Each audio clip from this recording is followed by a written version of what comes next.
Thank you, Hi. It's great to be here with you, and terrific to see what exciting engagement around culture and the economy is happening right here at Michigan State.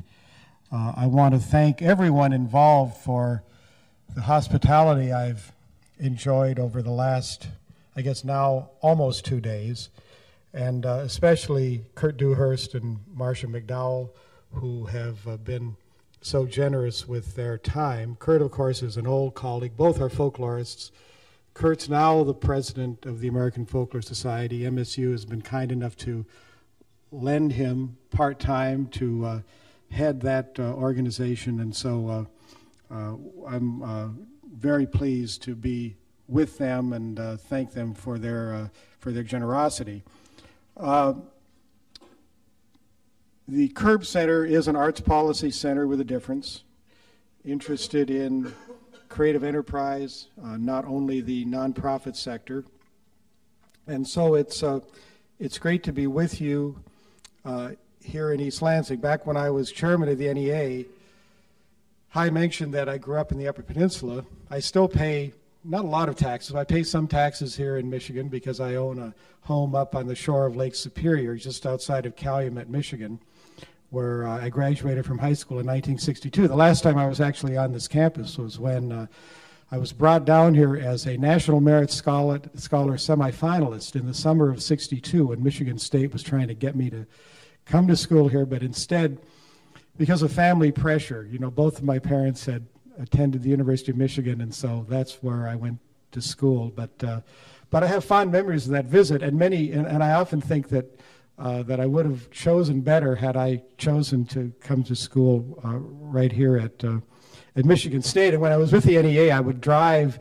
The government can take these fairly long holidays, and I would drive from Washington D.C. up to Calumet. And of course, when you're heading up north through the Lower Peninsula, you pass nearby Lansing, East Lansing, and I always was startled by the truth that when I passed Michigan State, I was almost exactly halfway between Washington and Calumet. I still had that far to go. This is a very big state, so it's great to be here. Even though the state is so large, I don't feel all that close to home.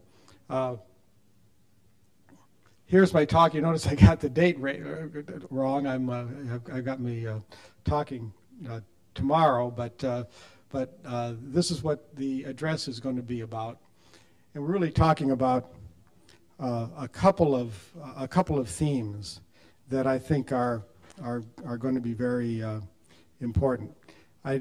You saw the slide. I held up my book. You saw the slide of Arts Inc. And many of the ideas that I'm going to be talking about today are incubated or expressed in more elaborate form in Arts Inc., How Greed and Neglect Have Destroyed Our Cultural Rights. It was published a little more than a year ago.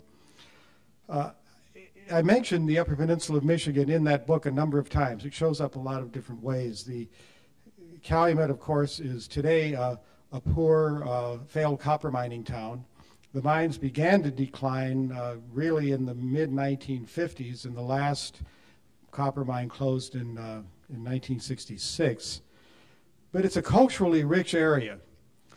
And I found as I reflected on the importance of culture to community and culture to individual lives, I kept coming back to my experience in the UP and remembering that when I was young, before my teenage years, there was a daily newscast on WHDF, the local station, at noon in the Finnish language, and that the existence of that broadcast in Finnish on at that time our only AM radio station simply indicates how culturally diverse that community is, because there were many other cultural groups in many other languages that could have argued that they also deserved a newscast on that station. So I want to accomplish these two things today. Talk about some of the key markers in the evolving relationship between the Obama administration and its cultural agenda. And I also want to talk about a couple of new ideas that to me seem essential for those of us who care about the vibrancy of the cultural environment in America's towns and cities. Now, here's a beginning look at the Obama vision as it emerged, beginning fairly early in the campaign. The campaign issued promises to the arts community in January of 2008. And shortly thereafter, in February of 2008, a 40-member Arts Policy Committee was established. It was co-chaired by a TV producer and writer named George Stevens. He's based in Washington, D.C., and Margot Lyon, who's also a producer of Broadway shows from New York. The committee was greatly expanded in July. That's when I became a member. And the group conducted bi-weekly conference calls, and while policy was actually discussed, as you would expect, the committee predictably zeroed in on ways in which art and artists could help advance Barack Obama's then primary campaign, presidential campaign goals. A lot of it had to do with trying to raise money. Now, in the late summer of 2008, Bill Clinton's former chief of staff, a guy named John Podesta, he was my old boss when I was chairman of the NEA. He was my point of contact with the West Wing of the White House. He was asked to organize a secret government review process. And this was called the Obama Transition Project. And the Obama Transition Project, the goal was straightforward but hardly simple. This was about examining public documents to produce a 30-page report that highlighted the key policy and personnel issues in every agency of government. So that 30-pager was then going to be reduced to 2 pages, a 2-page summary, and the president-elect would have on his desk a fat notebook with 2 pages summarizing the key issues affecting every agency of government the morning after the election. That was the goal of the Obama Transition Project. Now, I was asked to review the NEA. My boss was a guy named Tom Wheeler. He's a venture capitalist based in New York, or based in Washington. And of course, we worked in absolute secrecy because the Obama project, you know, smacked of measuring the drapes, assuming you were going to win the election long before any votes had been counted. Now, the Obama Transition Project was conducted entirely by phone and by email. And each participant pretty much worked alone. No assurance that we'd be part of the real transition should the candidate prevail. And of course, we know now that the candidate did in fact prevail. And I was brought forward to head the group that was addressing technology, science, and the arts. These are the campaign promises that we began with. These are the campaign promises that were extracted by Americans for the Arts from the Obama campaign actually during the primary. And if you look at them closely, you'll see that these are pretty much the old chestnuts of arts advocacy. Those of you who have been around the arts for a while, these are the things that have been desired by those who want additional engagement on the part of the federal government. The new item here is really this artist core, the idea of a group of artists who would be in communities paid by the federal government. And this idea has some legs today. But these were the Obama campaign promises. And here's the timeline that in which these the Obama engagement with the art developed. So right now we're between the Obama Transition Project and the Obama Transition. I was asked by, as I say, Tom Wheeler to move from the project into the actual transition. And this is what we were working on. The top, above the line, we're doing agency review. We're looking at the various agencies of government in exactly the same way we did in the Obama Transition Project. That is, we're looking at issues of personnel, issues of of policy to see where the bodies are buried, to make sure that new political appointees could come in and hit the ground running. We were also tasked with figuring out who might be the new politically appointed leadership of the key cultural agencies. So our little team worked on NEA, National Endowment for the Arts, National Endowment for the Humanities, and the Institute of Museum and Library Services, which is less known but a very important grant-making agency of government that supports libraries and museums. Now, I don't expect you to memorize this, but this is one of many pages in the description of how the transition would do its work, and I place it here just to give you a feeling for how things were structured. And you can see that there were a series of group leaders.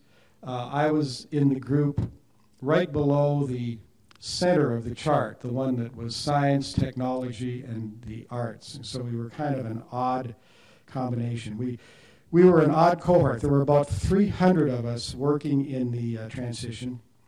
It was part a kind of government agency in waiting.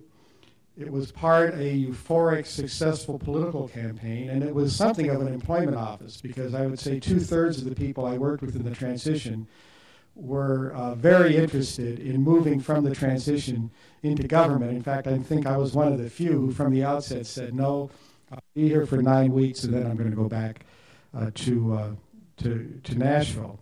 We were set up in the top 3 floors of a Department of Justice office building on 6th Street Northwest. So we were almost exactly 10 blocks east of the White House. This is the very building. And we had the 7th, 8th, and 9th floors. Agency review was on 7. I would say the big dogs were on 8. That was John Podesta, Rahm Emanuel, various characters who were certain to move into the administration. And on the 9th floor, you had a suite of offices for the president and another suite for the vice president and a press office and a space for press conferences. In our first meeting, we were photographed for Secret Service ID badges. We were issued Blackberries, assigned phone numbers, email addresses, and so on, and escorted to the 7th floor.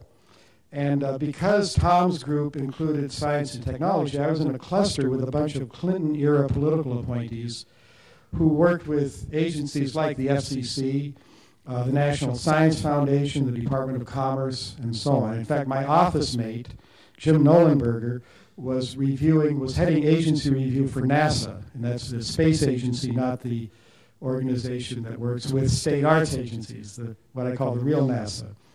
But from the beginning, there was really more in play than creating documents for the incoming agency leadership and selecting qualified candidates for top political jobs. And I go back to this slide to look at what's below the line.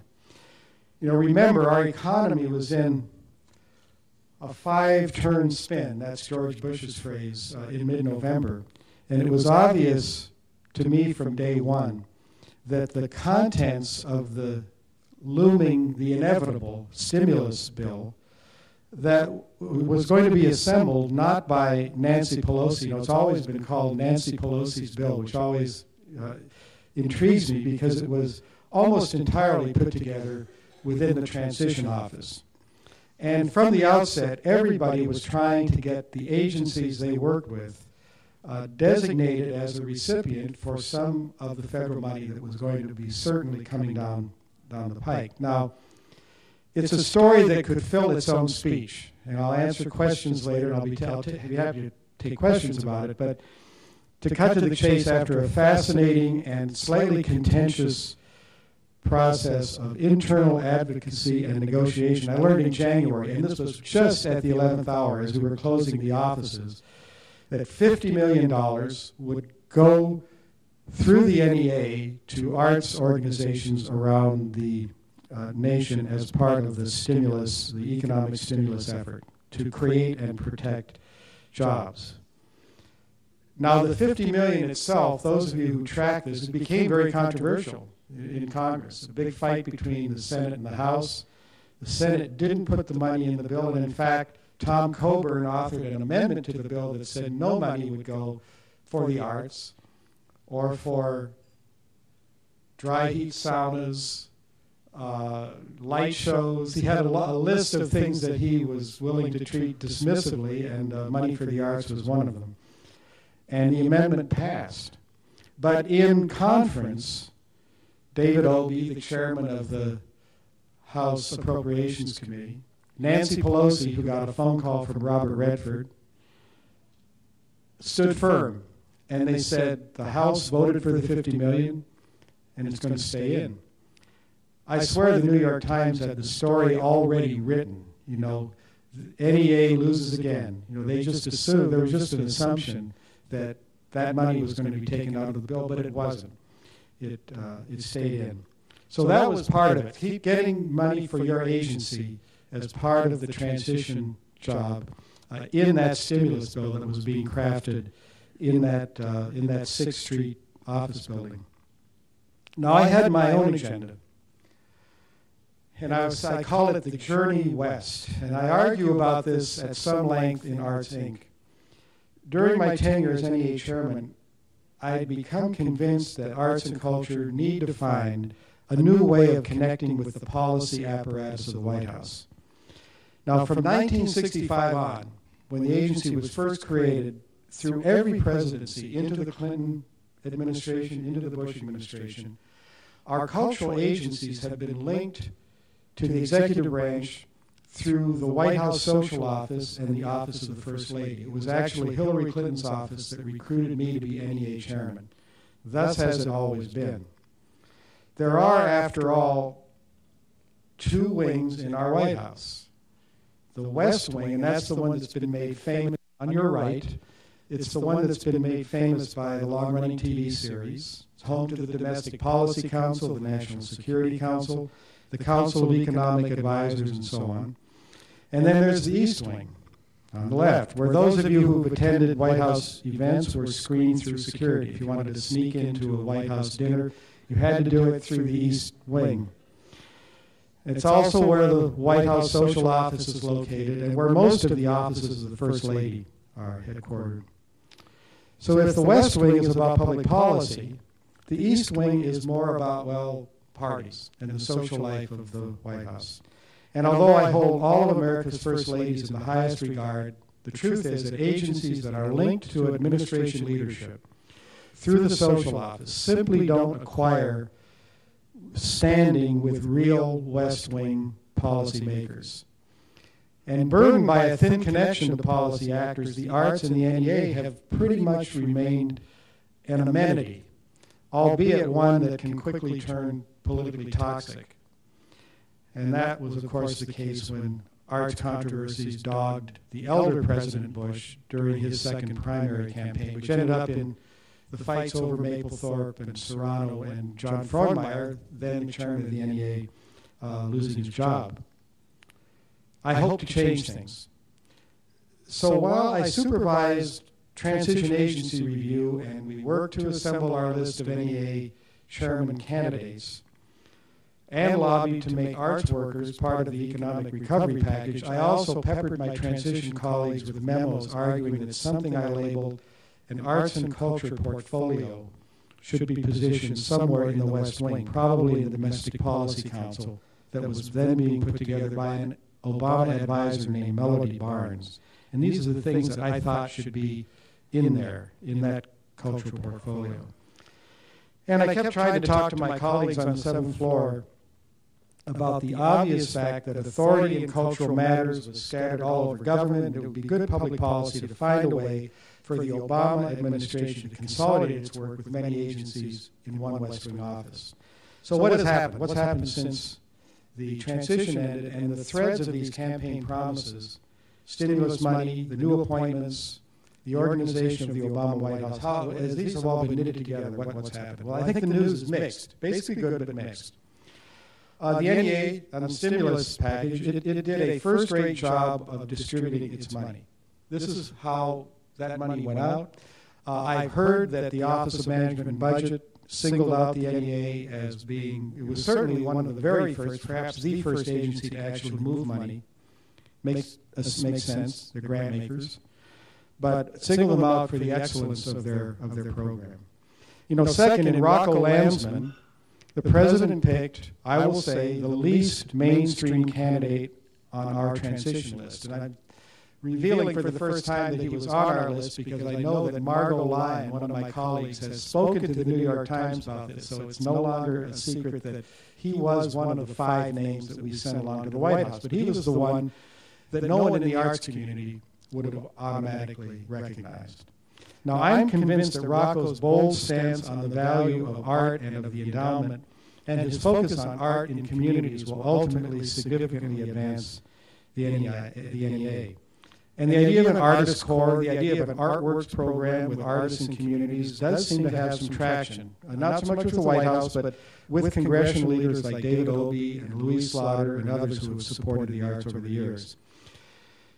But I would say it's not all sweetness and light. I mean, the agency is currently operating with a budget of about $167 million, a little more than that. The president requested only $161 million in his budget request for fiscal 2011. That'll be for next year. Given the attention that's now focused on our overall federal budget deficit, it will be very tough for congressional supporters like Louise Slaughter and Jim Moran to add funding during the appropriations process. That's the way the NEA has gotten its advances in recent years. And I would say, you know, I talked about campaign promises. When I started with the campaign, these were campaign promises. By the time we started the transition and the economy was sinking, they became campaign objectives. And by the time we were splitting up the office, they became campaign goals. So that list, that impressive list, I think has somewhat been put aside. And then as to my dream of a coordinated West Wing link for the NEA and other government and cultural activities, well, at first it didn't look that promising. I was told that Mel Barnes had placed an arts and culture portfolio in the Domestic Policy Council in something called the Office of Social Innovation and Civic Participation. The West Wing, nothing happened for months. But it seems now that this West Wing connection is coming to life. Barnes has hosted a meeting with arts leaders, did that back in January. And in February, Chairman Landsman began to regularly meet with the Domestic Policy Council. He meets with them once a month. That has never happened in the history of the NEA, so that part is very encouraging. So what can we learn from the campaign transition in the first months of the new administration? I think first, in a process burdened by federal deficits, the most we'll see is incremental growth in the NEA budget added by Congress, and we'll be lucky to get that. However, Rocco Landsman is willing to take some very strong positions on the arts.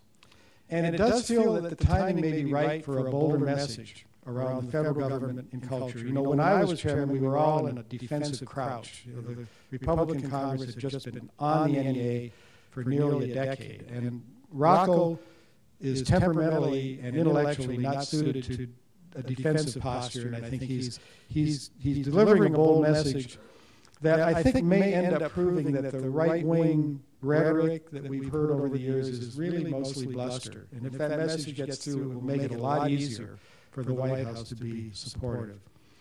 But I do think that in the big picture, long-standing assumptions about how art and government interacts with culture have proven to be remarkably sticky. You know, we've kind of worked our way into an existential crisis. Certainly, the arts in Michigan are in a real crisis. But we'll have to work to continually reconfigure the arts and the way we think about arts and community. And I think we're caught, you know, somewhere between the First Lady's office, probably between the First Lady's office and the Office of Public Liaison and the Domestic Policy Council. I think we moved the issue at least to the middle, maybe a little bit all the way to the right toward the West Wing. So we're caught between 1 and 2, and though we're engaging 3. So art to date has pretty much remained in its traditional role. You know, the First Lady has attended some important art openings, but where's the President? The White House has hosted evenings featuring jazz, country, and classical music, but the events have been organized without any consultation with the NEA, the NEH, the Smithsonian, the Library of Congress, or other sources of expertise within the government. So we've been pretty much in that traditional role. So that's where we are right today. What I'd like to do, and I'll refer to the federal situation a couple more times, but I really want to talk as I begin to conclude about a second point. What arts leaders must do if we are to create and sustain a deeper and more meaningful connection between art and our American democracy, our American communities. Now first, there's the arts, an amenity that can suddenly turn radioactive. I think we need a bigger policy frame. You know, we constructed a frame for the arts about 50 years ago, in the early days of foundation government spending. I think these are the four components that are in it. You know, we care about artists who work with the nonprofit community. We care about nonprofit arts organizations, mostly those focused on the fine arts. We certainly care about state and community grant-making agencies, and then K through 12 arts education, mostly music, mostly band.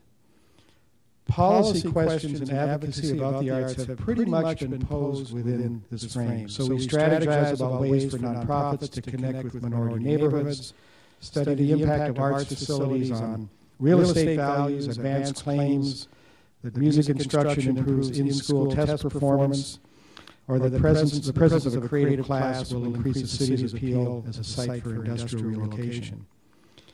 Now, I think we've pushed the arguments within this frame about as far as they will go. In fact, there's a tone of desperation when we argue that arts improve test scores, or that artist studios will advance economic development, or the presence of some creative class will make a city an irresistible destination for industrial relocation. Probably one of the more crucial things I'll say today. The art forms within our frame constitute what an economist named Richard back in the 50s called merit goods. They're products and services that the government believes should be more widely available than would be the case if you could only go out and buy them. Government intervenes to make merit goods more available. There's nothing wrong with viewing arts as merit goods. It's just that the merit good frame, our merit good frame, is pretty weak when it's compared to things like subsidized public education, subsidized health care and housing for the poor, protected wetlands, subsidized antiviral drugs for AIDS victims in sub-Saharan Africa, et cetera, et cetera. Merit goods, after all, get ranked in order of importance. And those rankings are especially important in tough economic times. And if you look at that list, you know, you really see the things that what I think of as, you know, the big dog foundations, like the Clinton Foundation, the Gates Foundation. These are their priorities, and culture is at best a twig on a branch on a limb, far below these priorities. So I'm convinced that we need to think about a larger frame, a different kind of policy frame. I've always argued that while arts policy must address issues affecting the nonprofit arts, on a national level, I think we have to expand to take on the public interest impact of things like copyright law, trade policy in cultural goods, mergers and acquisitions in the media industries, access to cultural heritage, and to the tools of online creativity and learning. And that means thinking about how for-profit galleries interact with young painters, what clear channel communications and its ownership of radio means to local broadcasting, the rights of citizens to engage cultural heritage, even if that cultural heritage, say old movies, old sound recordings, are owned by some multinational as corporate assets. In short, we must think about a broad system in which art is created, distributed, and preserved, analyzing and improving the ways that system intersects quality of life in our American democracy. And I've argued in Arts Inc. and in other places that we need to think about cultural rights. I'm going to run by, I'll give you just time to read it, and then I'll quickly move on. But a right is an assertion, a fundamental assertion, not based on evidence, based merely on argument. And I put these 6 rights forward in a speech to the National Press Club in December of 2000, about 10 days after the Supreme Court had decided Bush versus Gore. Believe me, very few people were interested in cultural rights 10 days after the Supreme Court decided the results of that election. So it didn't get a lot of attention. But it kind of stayed with me. I had other opportunities to speak about it. And it became the basis of Arts Inc. There's a chapter in the book organized around each of those rights. Beyond the rights, I talk about something called expressive life. And this is a slide that I'll come back to a little bit later in a different context. But to me, it's the broad term that denotes an area of knowing and doing that links artistic practice and access to the tools of creativity, connection with the past, engagement with novelty and innovation, in a broad frame that really possesses some very powerful implications for quality of life. I use expressive life instead of art and instead of culture because I think those terms are kind of burdened. They've kind of lost their clear meaning. As a nation, an individual, or a community, if each of those three possess both strong links to heritage and ready access to the tools of individual voice, I believe you can claim a high quality of life. And from this connection to quality of life, expressive life can acquire the kind of gravitas that defines other policy sectors like healthcare, education, and the environment. So my selfish wish is that on a national level, you advocate on behalf of a more coherent connection between expressive life and government. Maybe arguing that we need, as you saw that slide go by quickly earlier, a Department of Cultural Affairs. We desperately need to consolidate and coordinate the way we work with culture in government. This is just a few of the agencies that own little pieces of what I would call the cultural policy pie. They each have some authority over our cultural system, in some cases some pretty dramatic authority.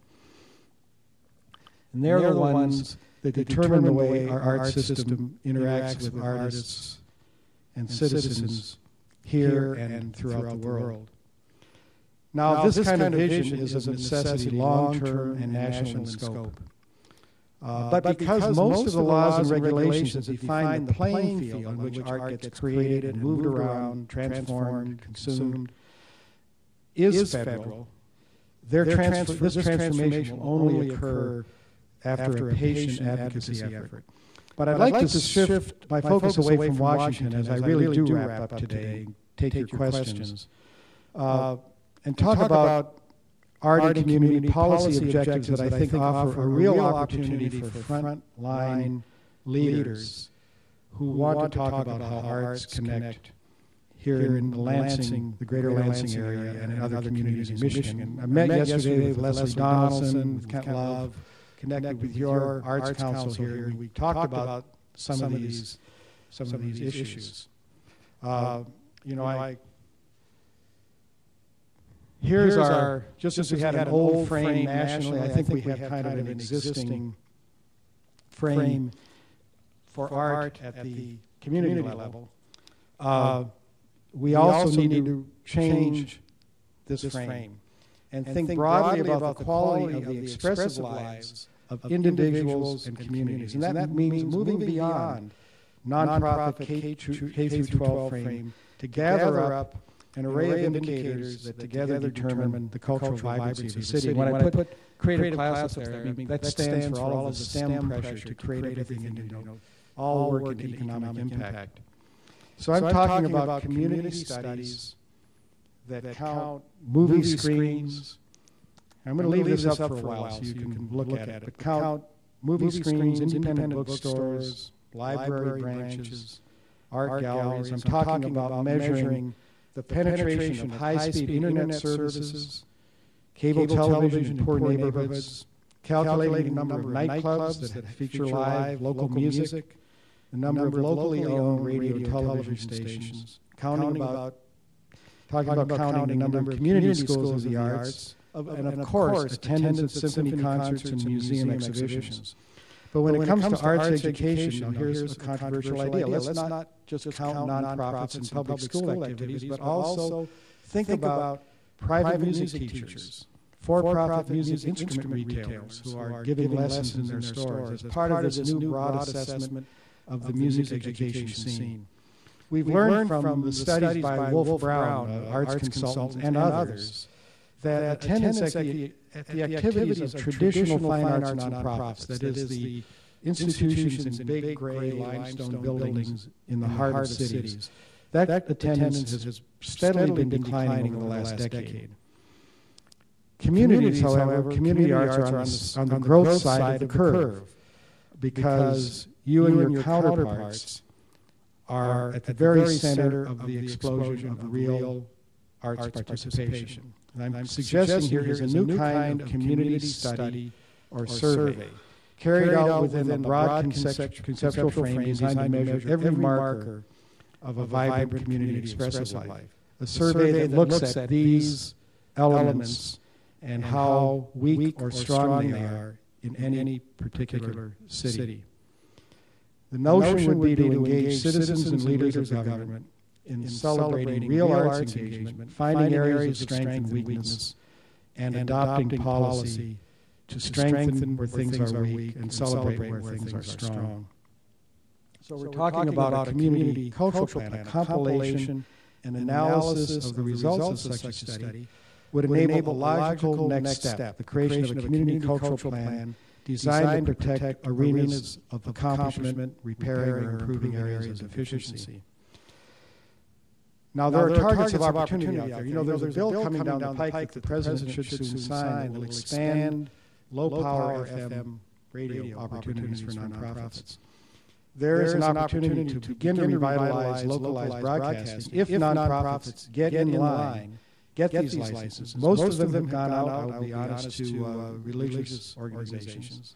But cultural nonprofits are perfect candidates to own and manage low-power FM stations that have a reach of 3 to 5 miles. And so you plant one in the middle of a mid-sized town and it can have real impact. Watch for targets of opportunity. Now, what do we get if we study our communities and culture in our communities in a new way and look at expressive life and find ways to enhance expressive life? Now, this is just an assertion, but this is what I think we get. We get an affordable pathway to a high quality of life, even in tough economic times. That's really one of the great questions facing our society that doesn't get talked about much. How then shall we live if we're not as rich as we thought we were, when we could borrow too much on a home we couldn't afford and spend the equity on a vacation that we probably didn't really need? How then do we live? I think expressive life is one route to that objective. Here's expressive life again. Heritage, connection with the past, community, belonging, voice, your individual expression, your political speech, your artistry, what separates you from community and distinguishes you as an individual, things that are not especially expensive, things that are available and satisfying, even if we're not quite as rich as we were 2, 3, 4, or 5 years ago. So I think we have a real opportunity to lead at the national level and at the community level, to use a fresh look at defining art and art engagement to craft a high quality of life in the society that is likely to come. And I think arts leaders at the community level are well positioned to move us to the next level. Here's a Barack Obama quote, and I think we have in our president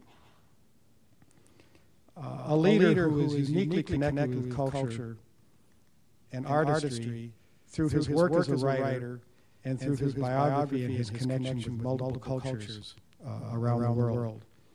I fear that around him, he's surrounded by people who don't care as much or know as much about the power of culture in community.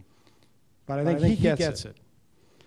So the challenge will be to provide every policy opportunity for this leader in his age to take us where we know arts and community, arts and society need to go. So I'll stop there and ask you for any questions. Thank you.